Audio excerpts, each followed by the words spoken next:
Hello viewers, আশা করি আপনারা সবাই অনেক ভালো আছেন। তো আজকে আমরা দেখব ইউটিউবে ইলাস্ট্রেটরের একটা ইলাস্ট্রেটর সম্পর্কে আর একটু কিছু ধারণা। তো চলুন আমরা ইলাস্ট্রেটর ফাইলটি উইন্ডো দেখতে পাচ্ছি। আমরা ইলাস্ট্রেটর CS6 ভার্সনটি ওপেন দিছি। এরপরে আমরা নতুন একটি পেজ নেই। সেই ক্ষেত্রে কি করতে হবে? ফাইলে যেয়ে নতুন নিউ ক্লিক করতে হবে। তারপর নতুন পেজ অথবা শর্টকাট কন্ট্রোল এন দিলেও আপনার নতুন পেজের অপশনটি চলে আসবে। তো আমরা কিছু অপশনগুলো দেখি কোনটাই থেকে কি হয়। তো এখানে টুলসে যদি এগুলো না থাকে যদি কোনোটাই না থাকে তাহলে উইন্ডোতে গিয়ে আপনার সবগুলোর প্রথমে টুলস আনবেন, তারপরে বিভিন্ন অ্যাকশন, অ্যালাইন, যা যা আপনার প্রয়োজন আছে সবগুলো এখান থেকে নিয়ে আসবেন। কালার, এখানে যা যা লেয়ার্স আপনার যা যা লাগে বা লিঙ্কস যা যা লাগে সব কিছু এখান থেকে, পাথ ফাইন্ডার এখানে সব কিছু এখান থেকে নিতে পারবেন। তো এখানে আপনার CS6 অপশনটা আছে, এখানে আপনার সাজাতে পারবেন। তো দেখা যাক। তারপরে আমরা এখান থেকে বিভিন্ন টুলস সম্পর্কে জানাই। তো এটা হলো আস্তে আস্তে আপনারা সবগুলো টুলস ব্যবহার করতে থাকবেন, তাহলে আস্তে আস্তে সব বুঝতে পারবেন। তো চলুন আমরা একটা পেন টুল সম্পর্কে আমরা একটু আলোচনা করি।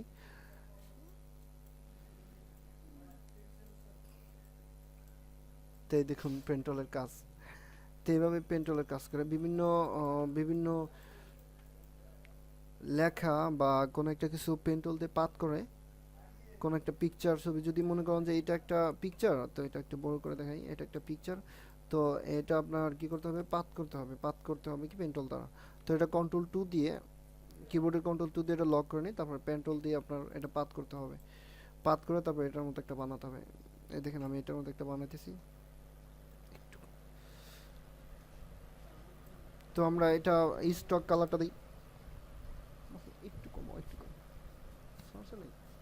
আমরা একটা স্টক কালার দিই, একটু স্টক পাত টুল দিয়ে এইভাবে পাত করতে থাকে। পাত করাটা দেখাচ্ছি। তো কোনো একটা অ্যাঙ্কর পয়েন্টে যদি কোনো একটা মিস্টেক হয় তাহলে কিবোর্ডের অল ধরে তারপরে আপনারা এই যে কিবোর্ডের অল দেবেন, অল ধরে তারপর আপনারা এটা সোজা বা বাঁকা তারা যা হোক করতে পারবেন। আমি কোনোভাবে দেখাচ্ছি, যদিও আমারটা তেমন সঠিক হচ্ছে না। আমি মানে জাস্ট বোঝানোর জন্য এটা এইভাবে করতেছি পেন্টলের ইউজটা। এই দেখেন আমার বাহির সাইডে এটা পাত হয়ে গেল, তারপর আমরা এইটা পাত করব পেন্টল দিয়ে। অনেক সময় বাইরে ক্লিক লেগে ছুটে যায়। মনে করেন যে যদি দেখা যায় যে অনেক সময় বাইরে ক্লিক করে ছুটে যায়, তখন কী করতে হবে? কন্ট্রোল জেড দিতে হবে, অথবা আপনার এই দেখেন এই যে এখানে এখানে যে এই পাত্রটা এভাবে সিলেক্ট রেখে অল ধরবেন, অল ধরে এখানে ক্লিক করবেন। এই দেখেন যে অ্যাঙ্কর পয়েন্টটা বের হয়ে আসলো এরকম। তারপরে যেখানে আপনি অল ধরে কিবোর্ডের অল ধরে এই যেভাবে নিয়ে আসতে পারবেন। তো তারপরে এটা এটা শিপ ধরবেন, শিপ ধরলে একদম সোজা থাকবে। আপনার শিপ ধরলে যে কোনো জিনিসই অনেক সোজা থাকবে। তো তারপরে এটা, তারপরে এটা, এই দেখেন এটা আমি এইখানে এটা এটা আমরা প্রথমত হাইড করে রাখছি কন্ট্রোল 2 দিয়ে, তারপর এটা আমরা সরালাম। তারপরে এটা মনে করেন যে এখানে আমরা ব্ল্যাক কালার দিব। আচ্ছা এইটাই দিই, অ্যান্ড দেন স্টক কালারটা নান করি, ফিল কালারটা উপরে নিয়ে আসি।